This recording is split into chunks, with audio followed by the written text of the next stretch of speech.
Okay, so that's like the tree of death. Apparently if you're not from this town and you touch it, you're going to have an untimely death.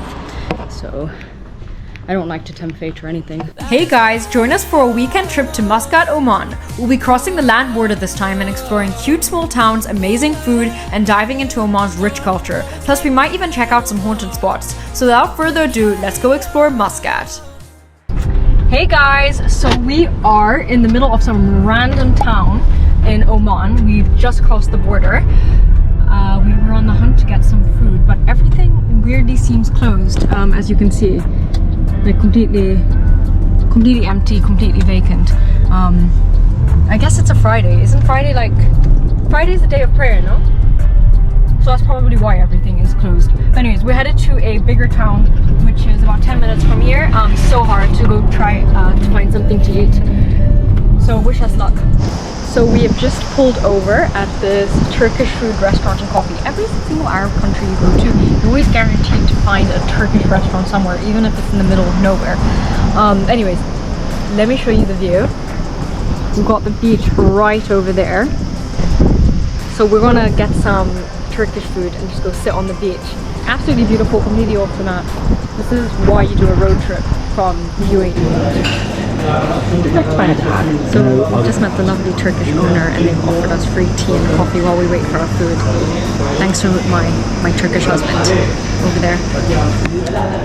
Elliot with the goods. Very, very nice. Be careful. So good. Oh wow. The fish looks very nice, is what I have to say. That is really good. What an absolute find.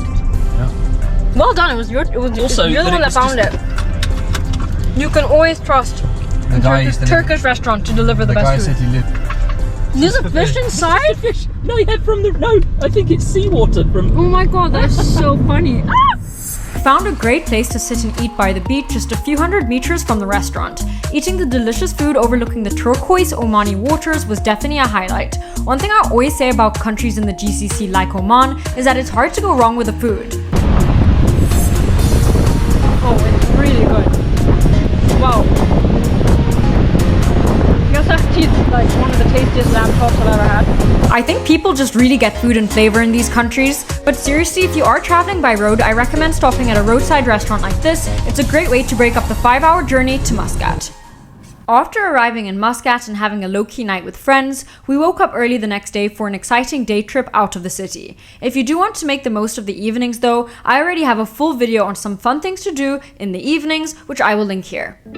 Hey guys, hello from Muscat. So I'm sure if you guys watched my last video on Muscat, you'll remember this tea house over here, which is a great little hidden gem in the middle of Muscat, and it's one of the best places to come and have khubz, which is a Omani type of bread. It's almost a bit like a crepe. Really, really delicious, and you have it with cheese and honey and egg. I've ordered like a bunch. But yeah, this is one of the best places. So one of the best things about this region is that you can sit in your car and order from the car. They bring the menu to you, you pick, you order, and then you come over here and pay. It's definitely promoting a very lazy lifestyle. But on a morning like this where I'm feeling pretty tired, I am so for it. So anyways, our plan is to go to Nizwa, which is one of Oman's beautiful villages. It's only about an hour and a half from Muscat, so a really nice idea if you're looking for a day trip. So yeah, we're gonna get some delicious khubz for our journey to Nizwa. So as I said, it's really common in this part of the world to order from your car. Just hoot when you arrive outside the restaurant and someone will come and take your order. Okay, so first up is like this crepe type. I really don't know. I know this is just like generally referred to as like bread khubz. Don't know the exact name of this, so you guys can let me know if you know. But it's kind of like a crepe, and this is filled with cheese and honey. It's so delicious.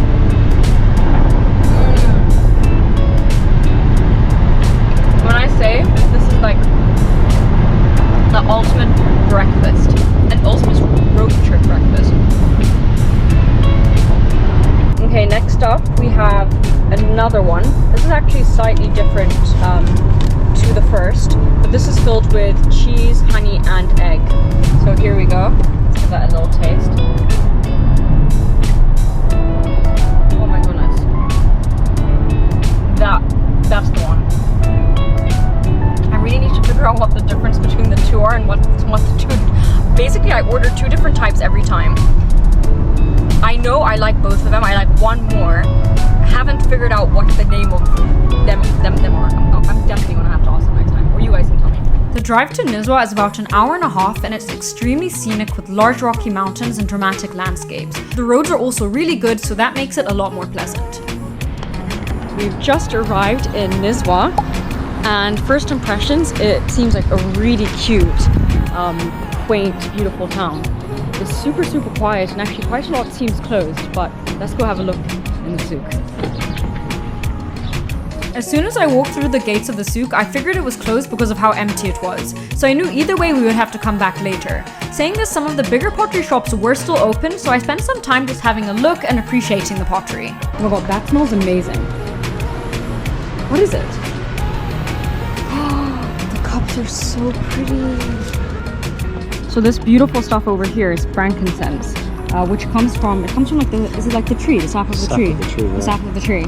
And it was the beautiful smell, that beautiful scent when we were walking around. So we decided to buy some of it. I mean, I was trying to figure out why there was no one here and it seemed so empty. So basically everything only opens at 4 o'clock. It's 1:30 now. But to be honest with you, it is so hot that if you're gonna come around this time of year in May, 100%, either come early morning when the market's open apparently, or after 4 o'clock. Because right now, it's like I'm trying to torture myself. It's so hot. But anyways, even with that in mind, I can look past the heat and see how beautiful this place is. I mean, look at all these beautiful old buildings. You can really see how old Nizwa is just by walking around the old town and looking at the ancient buildings. The town has roots all the way back to the 2nd century, so it's actually considered ancient and has some really interesting history. It's definitely something you need to explore on foot though, so in the 40-degree Omani heat, we decided to come back later and explore the surrounding areas until it was cooler and until the market opened. We drove around for a while exploring surrounding areas which were so naturally beautiful. Out of pure chance though, we wound up passing through a town called Bahla. A quick Google search revealed it's infamously known as the most haunted town in the Middle East. So obviously I had to check it out. Approaching the most haunted town or village in the Middle East. Okay, so it was way too hot to walk around Nizwa right now in the middle of the day, but like I said, the souk opens again at 4 p.m.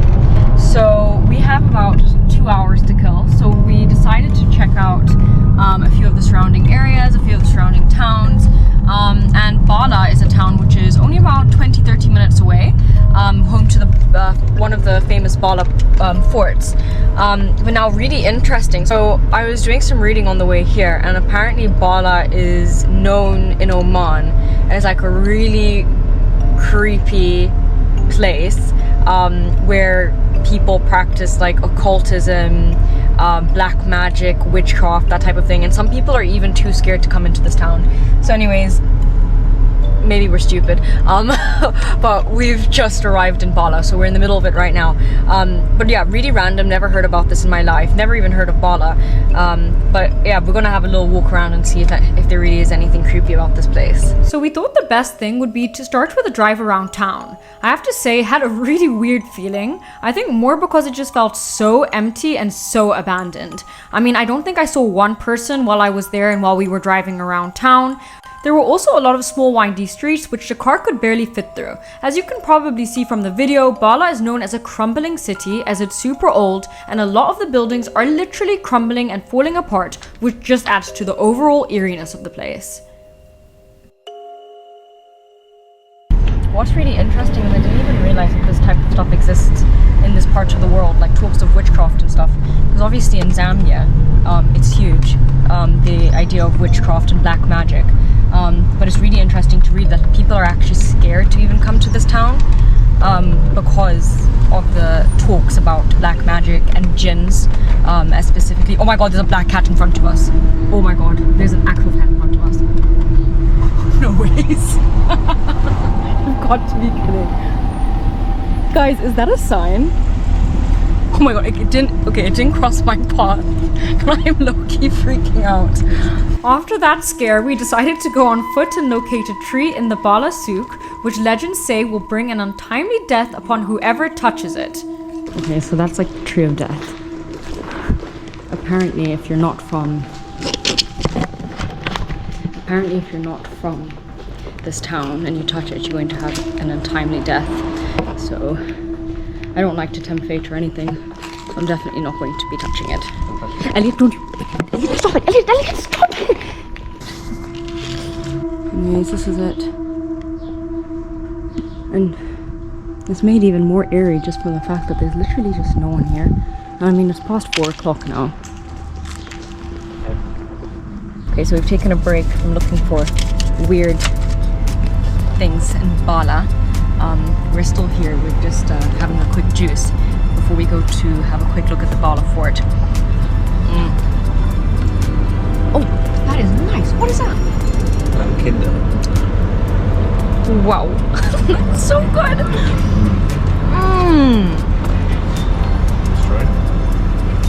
Oh yeah. Wow, that's what I needed. A little pick me up.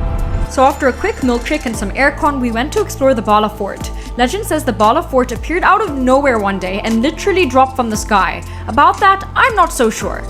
So apparently this is the fort that literally just appeared overnight, according to Omani legends. The Bahla fort is definitely worth visiting. It's got beautiful views and it's actually the biggest fort in Oman, which is funny because a lot of people think that about Nizwa fort just 30 minutes away. It's also a UNESCO World Heritage Site and it was the second one in Oman to be declared. Okay, there's no ways I'm going in there. Can I go inside? No. Elliot, this is how like a horror movie starts. Wait, hold this. Oh my god, you're not gonna do it. Elliot, no. Oh my god. No, you're crazy. Okay, so wait, what is the purpose of this? Can you even turn around? Way too scary.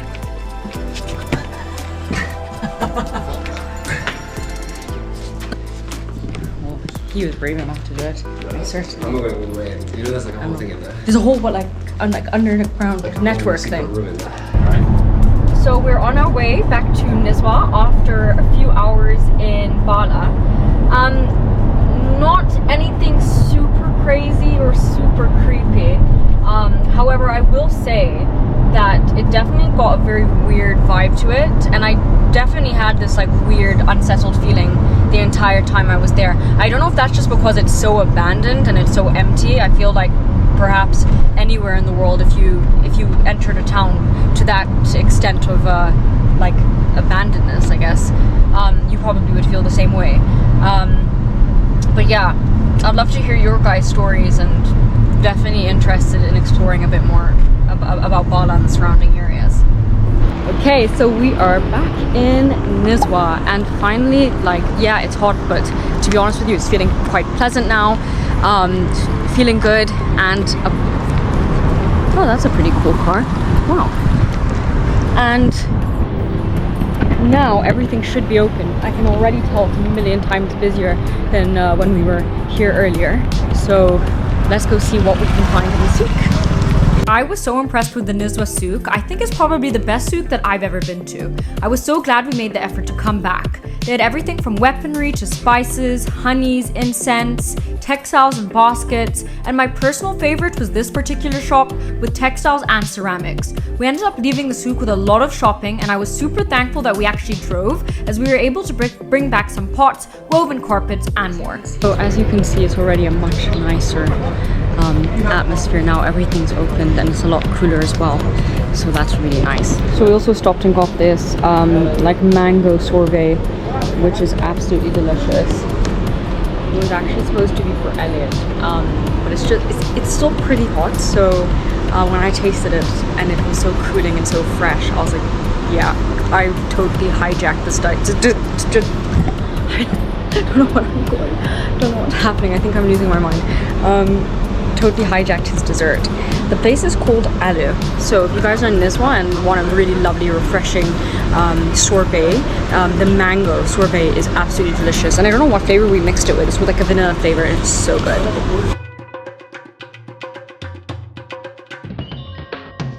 Our last stop of the day was Nizwa Fort, which is only a couple minutes walk from the souk. The Nizwa Fort! I don't think so much. I feel like I have to explore it, right? Nizwa Fort was built in the 1650s and is actually Oman's most visited national monument. I totally see why, as it's a stunning building and the surrounding scenery is also so beautiful. This is also one of the best photo taking spots in Oman, in my opinion. So I have to say, a really successful day in this part of Oman. It's so worth the hour-and-a-half drive to get here. Very unique experience. And Nizwa and what's the other place called? Bahla are both very charming towns. I mean, especially Nizwa, there's a lot more going on over here. It feels like there's a little bit more of a vibe. And the souk, like I said, is absolutely amazing. I mean, we bought so much and it's all really good quality from Omani artisans. And yeah, you really can't get much more of a better day in Oman. So you can see how passionate we are about incense. We've got frankincense burning in our car and getting smoke in my face.